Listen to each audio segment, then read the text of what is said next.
Welcome back, everyone, to another episode of Hotel Talk. And I have with us yet again a good friend of mine, someone who I've known in the industry for we looked up pictures the other day, about 20 years now. Going on 20. Yeah, going on 20. It is Costantinos Christofi, who is the Senior Sales Manager of Leisure at the brand new City of Dreams. Now, everyone's heard of City of Dreams. Not everyone's visited yet, but this has been on the cards for decades. Been talking about having a casino in Cyprus for as long as I can remember, since I was little. And finally it's here, and I'm so happy that Costantinos is here to tell us a bit about that and a bit about him. Welcome. Well, thank you, Farah, for having me, and thank you for welcoming me to the podcast. It's great finally being here. Yeah, thank you. And let me congratulate you on your successes. Thank you so much. So far. And I hope many more years to come and many more interesting guests on the podcast. We'll get the entire City of Dreams staff out here. Yeah, why not? One by one. 2,100 of them. You know what? That's one of the things people have commented on, that this is to promote Cyprus and this is to promote our industry. And one of the reasons I wanted to do Hotel Talk was to highlight how interesting our profession is. Not because this is this is how you operate a hotel and, the 101 of being a hotelier, but the opposite of just showcasing all the amazing people that are brought together because of hotels, and especially Cyprus, like how much we have to offer here. I think you're right. This island has so much to offer, not just within the hotel sector, but within hospitality itself. And the more Cyprus develops, the more Cyprus grows, the more we diversify internationally. We're bringing in staff from not just Europe, but all over the world. It's really bringing more culture, a different dynamic, people bringing their life stories and their cultures with them to the island. And it's really creating a new Cyprus. Yeah. Not that we've lost our culture and heritage, but we're entering a new era of hospitality with more professionals bringing more to the table. Global experience to the table. Yeah, I love it. Yeah. Okay, so I'm going to start off this podcast a little bit differently. I definitely want to go into you and growing up, but let's start off with talking about the casino. Okay. Dun, dun, dun. The casino, the City of Dreams. So tell us a little bit about the casino. People maybe are listening from abroad and don't know that this is a massive deal for Cyprus. This is a huge project that's opened. It's, my goodness, taken quite a few years to build, and I think north of 700 million. It's a large investment. I don't know the exact number to put down to paper, but it's one of Cyprus's biggest ventures by far. And it's probably one of the largest employers on the island for staff. We have, as I mentioned, so let's hear a bit staff. about it, because it is a casino, but it's not just a casino. So I was going to correct you, but you corrected yourself. Yeah. So what it is not just a casino. It's an integrated casino resort. So it is 42 hectares of land. It's one of the biggest projects in land size of its type. It has 500 hotel rooms, 120,000 square meter outdoor area with pools and outdoor recreational areas, which includes wave rider, adventure park with zip lines, ropes courses, 4 huge swimming pools with a beach pool, because obviously we are not directly on the seafront, as you are lucky enough to have here at the St. Raphael Resort and Marina. You see, I got the name right. Yes, thank you. Thank you. So we're not seafront. So instead of just having pools, we put in a beach pool as well with sand in it. And the resort itself has the biggest MICE facilities on the island as well, with 1,500 square meter expo center, nearly 1,500 square meter ballroom. We're engaging a lot of MICE activities. We have retail space with luxury retail, shopping experience, and much more. So. And the restaurants, my goodness. And 9 and restaurants bars. and bars throughout the resort, of course, 4 of them being signature restaurants. So the government was talking for a long time. I mean, you and I have been in this industry for a while. And of course, we promote MICE. For those of you who don't know, that's meetings, incentives, conference and events. So basically group business coming to Cyprus. And the government has been talking for a long time about doing a huge conference hall, multifunction area. Do you think that they're going to stop that now? I mean, there's no need for it because you guys have... I hope they continuously develop the MICE industry. Because it kind of went, we want the MICE industry to develop. But there was talks of a huge venue being built somewhere, and then that somewhere was never found, and the talks now have kind of died down a bit. So I'm wondering, since you guys have, I mean, it's huge. Tell us the square meters. So it's 1,500 square meter expo center and a And then- 1,500 square meter ballroom. You were lucky enough to come and do some meetings at the M&I Forum. That's a forum that Cyprus has been trying to get Attract to the for island years, for at least the past 15, 20 years that I can remember within my career, but even longer from what I understand from some of the more senior people in the industry. So we were lucky enough to be able to host it, and our property president was gracious enough to be the main sponsor of the event, and we put a lot of energy, effort, and finance into bringing that event to Cyprus. But we wanted to really highlight the island, of course. Your previous question is a good one, because going into politics, yes, there's a lot of talk about building those facilities, but as you say, sometimes they go a little bit cold once we have something good enough to get by. Yes, the private investment. Not that we're just good enough to get by. It's a premier facility. I mean, it's amazing. But we want more investment within the MICE industry. We want to hold the big congresses. We want more hotels to pop up. We need more hotel rooms on the island and in Limassol.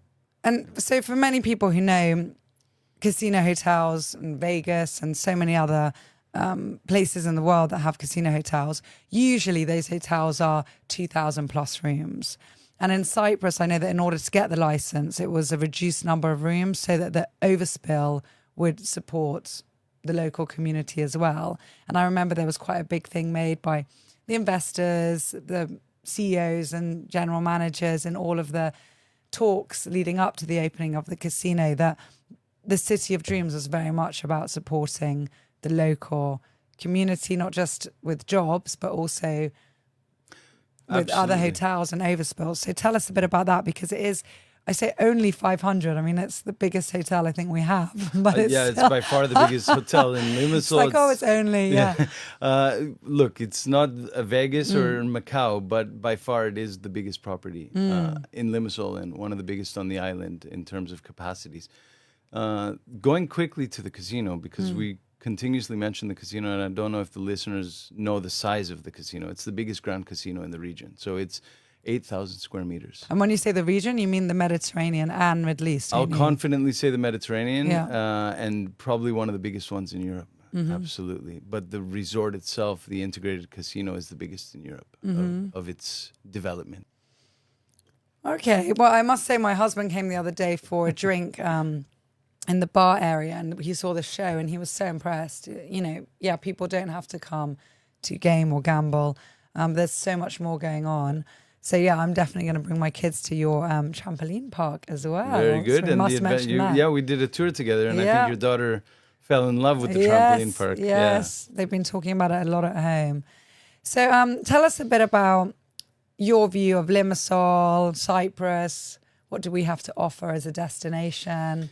What's good about where we're from? I think you know this. I do, but I love hearing it from other people. I think you know this because we've done countless trade shows. We've done countless sales trips. We've done so much. The city itself, I believe, is one of the premier destinations of the Mediterranean. Not just because I live here, but because there's so much to offer in terms of history, culture, fine dining, traditional dining. We have so much as a destination. Obviously, the beautiful seaside, great beaches, and the best 5-star hotels within the region. And at the same time, they're affordable 5-star hotels. Oh my God, I'm so happy you've highlighted this, because it is so true. Like, if so many, especially I'd say Mediterranean, but also many European capitals, countries, places, really the hotels are comparatively with what we offer here in Cyprus and Limassol, there is no comparison. I mean, we are such a higher level, and then the prices are insane. Yeah, the prices. I mean, what we offer compared to other places. Absolutely, our prices are very low. Well, you've been to Tel Aviv. I mean, you've been to. I haven't. No, you haven't. Yeah. Okay, sorry. I was recently in Tel Aviv, and the prices there are off the charts. Yeah. Even everywhere. I mean, okay, obviously there's London, Paris. I mean, these are like obvious places. But even if you go to Athens off season or I don't Côte know. d'Azur. The Côte Côte d'Azur, yeah. for sure. I mean, So that's crazy. I yeah. don't think there's anything they offer that we can't compete with here in Limassol. So we are, for the Mediterranean and the climate that we offer, we're very reasonably priced, and the services are phenomenal. I mean, we have great service, great quality product, and we offer, I think, the best that the Mediterranean has to offer. That being said, Limassol, I'm afraid, isn't highlighted enough internationally. People, when I travel, we really need to promote the city of Limassol. We don't get enough exposure. Obviously, people know Cyprus throughout Europe. Globally, we're starting to make a footprint, but Limassol just, it's not there. It's not as known as it should be for what we offer. It's not recognized for what it currently offers. And we, as sales representatives of our respective products, we work night and day to get the word out about how great this city is and how much it has to offer.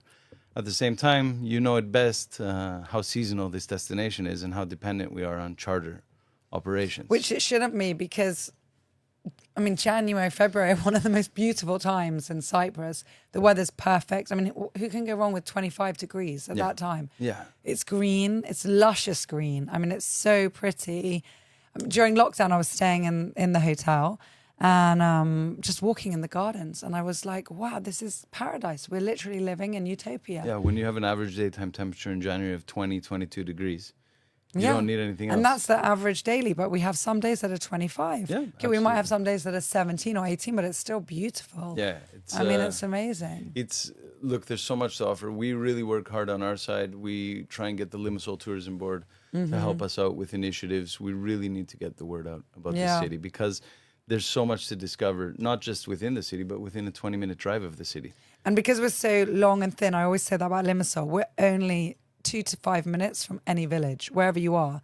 Because it's not a circular city, so you can just, wherever you are, you're just, you go up north and then you're in a village. And you're in a completely new destination. Completely different. It's still part of Limassol, but you can go to your traditional tavernas, you can find archaeological sites, authentic streets and homes and people, and it's just amazing. Absolutely. I completely agree. And I think, firsthand how much passion we both have about the destination. And we work so hard to highlight it. And I hope for our future generations that we can get that hospitality side and the tourism side really to take off in Limassol. I'm sure it will. I have no doubt. I'm so happy you mentioned sales, because I've got that here as a question to ask you. You're in sales. I'm also, whether I like it or not, always in sales. Once in sales, always in sales. What is sales to you? What is sales to me? It is, are we talking generally about a hotel, or are we talking? Let's go specific with hotels. Yeah. Sales, but you're welcome to make it generic. Sales to me is having a product that you can stand behind, that you believe in, and that you don't have to actively push. That's sales. I can just tell you about the great facilities and the fact that I'm so confident in what I have to offer for your customers, for your guests with my product. That's sales. It's confidence. It's knowing that we have a product that competes with the best products in the world. And it doesn't matter what the product is. It's having a good product and being able to really believe in it. Believe in it, absolutely. Yeah, I think that's the main thing. If you have to sell something that you don't believe in, then it comes across as fake, not authentic. Yeah. You start using these old tricks and people can smell it a mile away. At the same time, we're in a highly competitive industry and era where sales in Cyprus were not, I always, and I'm adamant, and you've heard me say this countless times, we don't have competition on the island. We have such a diverse product offering on the island that each hotel has the capability of filling itself. The continuous sales we have to do is to promote the destination. And once we manage to get that number, that magic number, over 4 million year on year on year, we can make our jobs easier as salespeople to get those people to Cyprus and then help them select the property that fits their requirements. Requirements. So what, in your opinion, makes a good salesperson? Not to say salesman, salesperson. I think they need to dress well. I was just going to say that. We were laughing. Everyone, I was laughing before we started that I didn't wear my suit. But I was so aware this morning of, yes, matching the amazing. If you watch this on YouTube, you'll see Costantinos always dresses well. Inspired by Prodromos.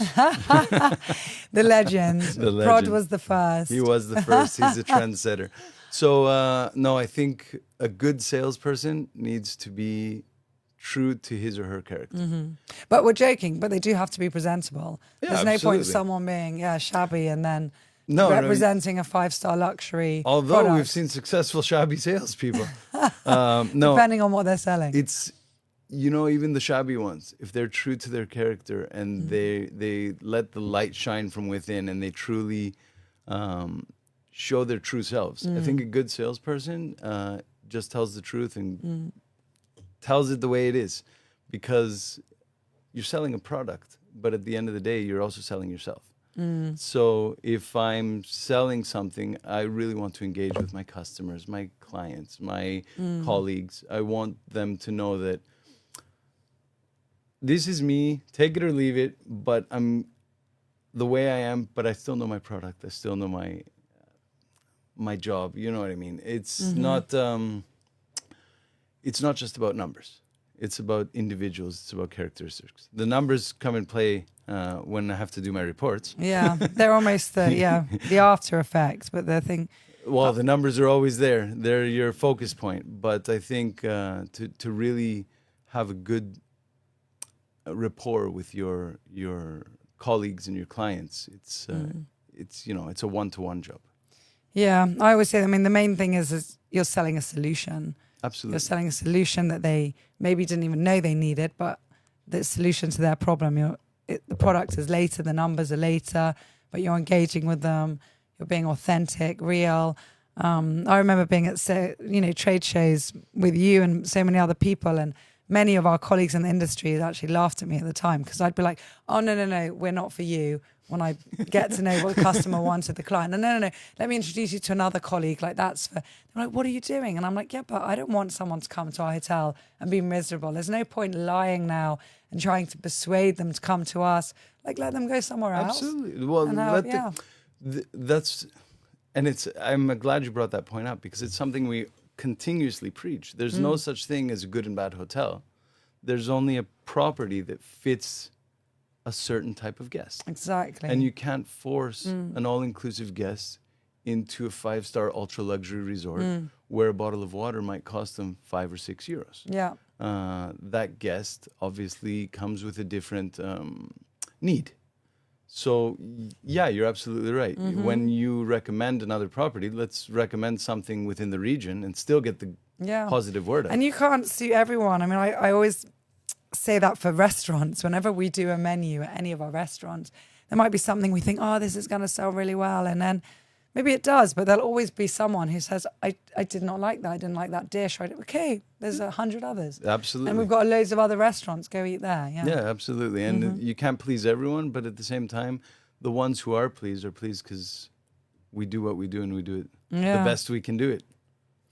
Okay, we're going to go back in time now. Let's go back. Rewind. Tell us a bit about you. Where were you born? Where did you grow up? And how did you get into hotels? I was born and raised in Calgary, Alberta, Canada. That is about quite far from here. 10,000 kilometers that way, yeah. Just a little bit. So for those of our listeners that don't know Calgary, it is on the foothills of the Rocky Mountains. So I was born and raised in a cowboy community on the foothills of the Rocky Mountains, skiing, hiking, and really taking in that Canadian nature. And I was lucky enough to have the opportunity to grow up there, and got my foray into hospitality from a very young age. My aunt and uncle own a restaurant in Calgary, a traditional Greek taverna. I love it. Yeah. My big fat Greek wedding. And it was me and the cousins and the brothers and sisters and everyone helping out on the weekends, serving the clients water, even from, I can remember as far back as 8, 10, 12 years old, just always being in that restaurant and always seeing my my aunt with the smile on her face, welcoming the guests. It was a family-run business. So nice. And what a nice feeling from such a young age, being 8 or 9 or 10, having that feeling of autonomy and feeling that you're part of a community and you're actually doing something. And that was really the first time I was able to see Santorini Greek Taverna, by the way, for those of you who are in Calgary and want some traditional Greek food. Why did they call it Santorini? I think that Limassol was taken. No, maybe. You know what? When I was in Birmingham, I think that's where I had my birthday when I was studying in Birmingham. My 18th or 19th birthday, there was a taverna called Limassol restaurant, and I was always like, "Yay!" But the people were from Paphos. Yeah. I was like, "What?" They chose the more popular of the cities. No, I think they chose Santorini because they wanted something recognizable. Yes, okay. To bring to the table, Yeah. and there was another restaurant down the street called Mykonos. I was gonna say, why not Mykonos? Okay, of course. No, so yeah, that was my first highlight of the hospitality industry. And as a teenager growing up, we worked through our uni years as waiters and bartenders in the restaurant, and we made our way out into the real world after uni, and just continuously followed in hospitality. I think what brought me into that side was the one-to-one interaction with the customers. It was, seeing a satisfied customer, enjoying the evening in the restaurant, it's enjoying people. Yeah, it's people. We're a people's business. You serve them a good product, they leave with a smile, and they come right back. And that's actually, to go back to our earlier conversation, if I may, it's 90% of sales is happy customers. Absolutely. We sell happiness. We sell memories. It's good memories. It's up to us to bring in the first guests, absolutely, as salespeople. But the operations team, when they do their job and they do it so well that the customers leave with a smile and can't wait to come back, that's 90% of our job is already done, because they then become the ambassadors of the product. They then become the representatives of the hotel or the restaurant or whatever. I mean, having, and I'm going to give a shout out to Golden Monkey here. Having tried Golden Monkey, I couldn't sing enough praises around the community to it. And I want to say it's the talk of the town, but it's word of mouth. It's saying, I was satisfied, I really enjoyed it, you should go try it. And then when that person comes and tries it, they'll tell other continued people. growth. That's it. Absolutely. So I sidetracked us, but let's get back to the original question was... No, just about you growing up, how you ended up in hotels. You've pretty much gone through it all and answered, but I would like to ask how and why then did you come back to Cyprus? So my parents moved to Cyprus when I started uni, actually. Okay. So were they waiting for you to go to uni to kind of grow up? So kind then of, move yeah. back? So they And you had brothers, sisters? I have a younger brother, and he came back with them, I think, late 90s, early 2000s. I think 99, 2000 when I was about to start uni. So my parents and my brother moved to Cyprus, and instead of me moving away to go to uni, they left. They said, okay, like, hey, what about me? You're almost 18 now, good luck, wishing you the best. And they moved to Cyprus. So I finished my education out in Canada, and I didn't have the intention to come stay in Cyprus. I came for a summer, and I got a summer job, and just kind of took it season by season, and one season became two seasons became three. And when you're in your young 20s living in Cyprus, I mean, it's like paradise.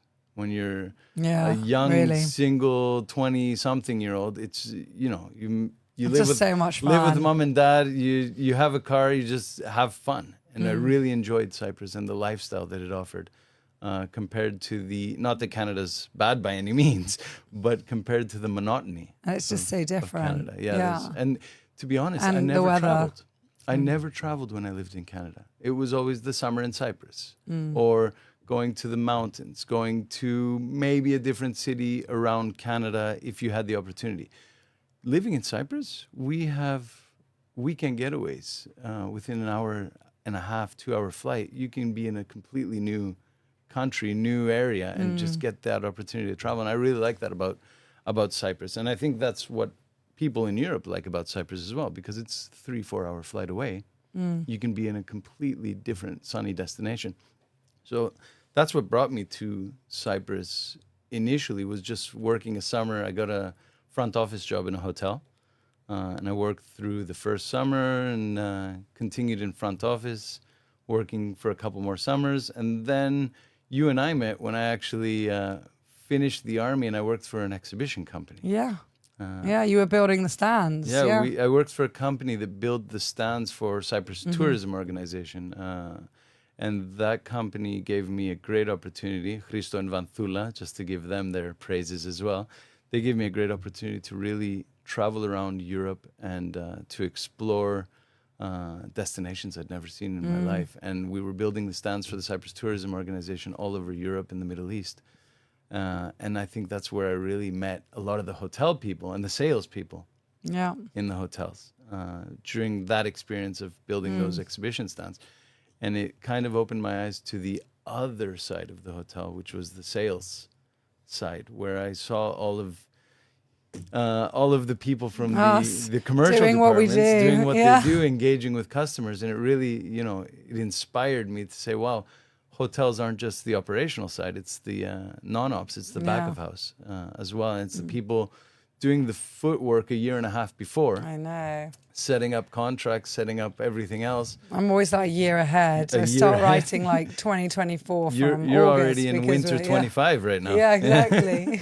Doing contracts. Yeah, so I really like that side of it. And when I had the opportunity to work for the Intercontinental, Aphrodite Hills, that's the job I did right after working for the exhibition company. I went to Aphrodite Hills and I put my foot into the sales door. And with the help of some of my local heroes, they really helped me to learn more about the job and to develop. That's so nice. I've got actually another question here, talking about your local heroes. Who inspires you, or who has been your mentor, is your mentor? Could be someone you know, someone you don't. There's, I think as you grow up and you evolve, you learn that without even knowing it, some people were mentors, and they helped you develop your knowledge set without you even knowing. Locally, let's start internationally. First and foremost, it must have been my aunt and uncle who really showed me, Maria and Andrea in Calgary, who showed me the hospitality side of it. They inspired a lot of it. In Cyprus, I think from my first footsteps into sales, I can give credit to a lot of people, of which it would be, and you know them all, and I'll list them off. One of them was your former GM here. So it was Costantinos Christofi for sure. Spiros Michailidis. He wasn't our GM. These guys. No. I'm like just correcting in case people get confused now. Dimitris Dimitriou was your former GM. I knew you were going to say that. Yeah, so he's one of them. Andreas Christodoulidis, Costantinos, and Spiros for sure. Also Jacqueline Arnold, who not many people know, was the director of mice, and she taught me a lot I remember Jacqueline, about the mice industry. I don't think it's fair to just mention those five because there's so many. I mean, even on the DMC side, there's a lot that inspire and teach us along the way from all of our local partners. But I think the younger you are and the more people are willing to teach you. So those five that were my first footsteps into sales, I'll give them a lot of the credit for teaching me the foundations of hospitality sales, because they came with an international background. They taught me a lot, and they took a chance on a young, immature guy. Not that I'm mature now. Let's just clarify. I'm still fun. Yeah, I'm not mature by any means, but they took a chance on a young Canadian kid in Cyprus willing to learn, and they really opened the doors to get me out and to learn the role. And my first sales calls, even, I was held by the hand and shown how to do it, which was, it's inspiring because now I'm doing the same for other people, and you see how the circle goes round and around. That's so beautiful. Thank you.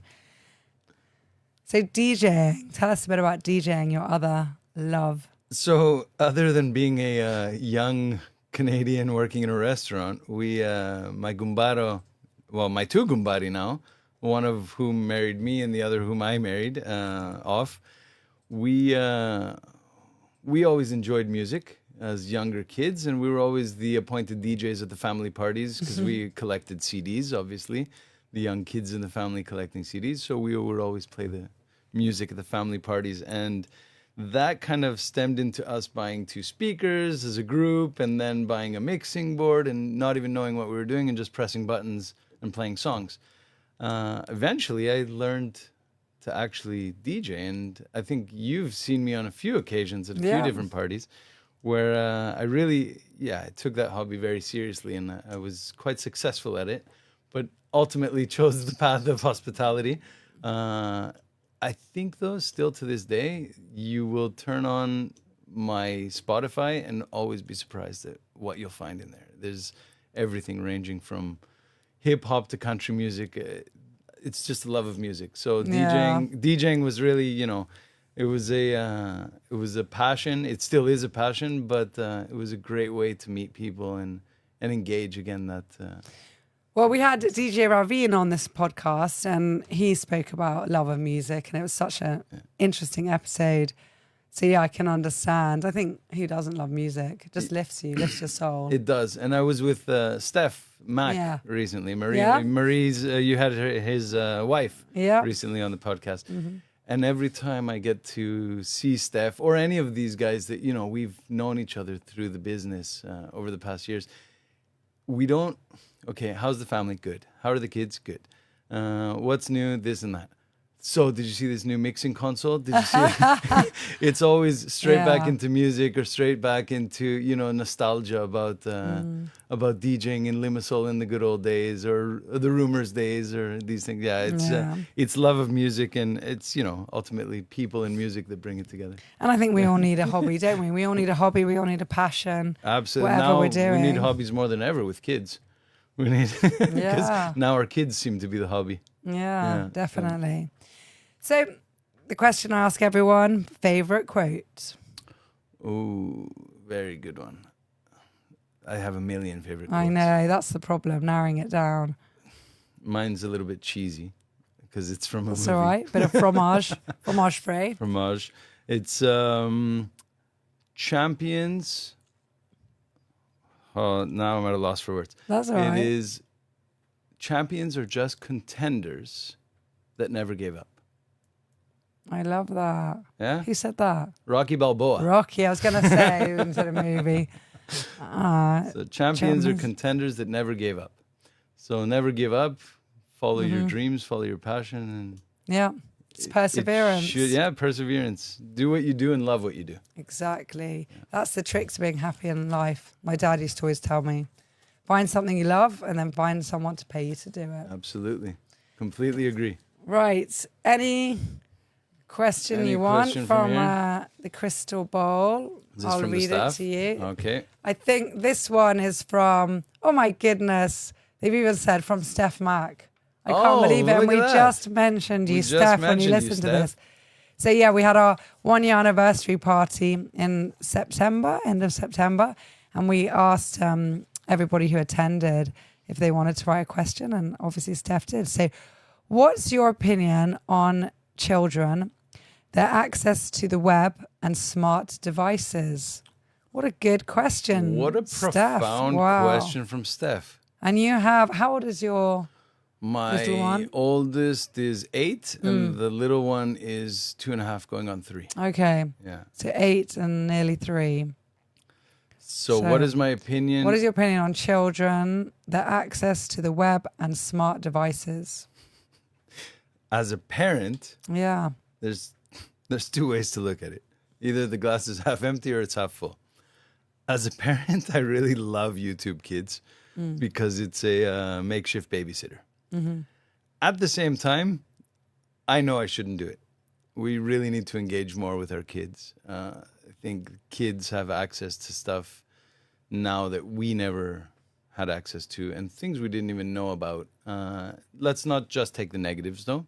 There are positives to their access. I mean, there's information out there we never had access to as well. So there's educational information that we can give the kids access to. There's educational videos that we can help them with. But at the end of the day, like I just said, I unfortunately make it a makeshift babysitter. So as long as we can control screen time and control what they're seeing and try and have some say over what's going on, I think it's not always a negative. We can use the positives, but at the same time, we also as parents need to be more proactive in getting the kids out of the house. Absolutely. Because when we were kids, we had that opportunity to just be out of the house for 10 hours a day, 15 hours a day, and we would come back when the dinner bell rang. And now I think we're such helicopter parents, and we hover over our kids and don't let them out of our sight. Well, unfortunately, there's a safety aspect as well that we do. The phone have and the tablet is the safe bet, or even the PlayStation or whatever the console might be. And I don't think it's the best for our kids. We should take more initiatives to engage them in outdoor play activities, and to really take them on those nature walks, take them on a walk to the beach. And engage with them. Get them to throw rocks into the water, or, whatever it rub might dirt be. into a wound. It's we need to make sure we have an active balance. And I'm not against technology for kids, but I'm not all for it either. Yeah. That's the trick, isn't it? That everything in moderation, striking the balance, and I think also being very aware of what they're seeing, because there is obviously a great educational aspect to it, and they're exposed to so much in a good way. I mean, my son this morning was talking about some YouTuber who lost an eye, but the way he was saying it was like, oh, but mummy, the guy didn't look scary, and it's amazing because they can have glass eyes. And he was exposed to this that I think I had to reach my 20s before I met someone, in a similar predicament, and kind of understood that. And to understand that people overcome things, and that's the amazing part of it.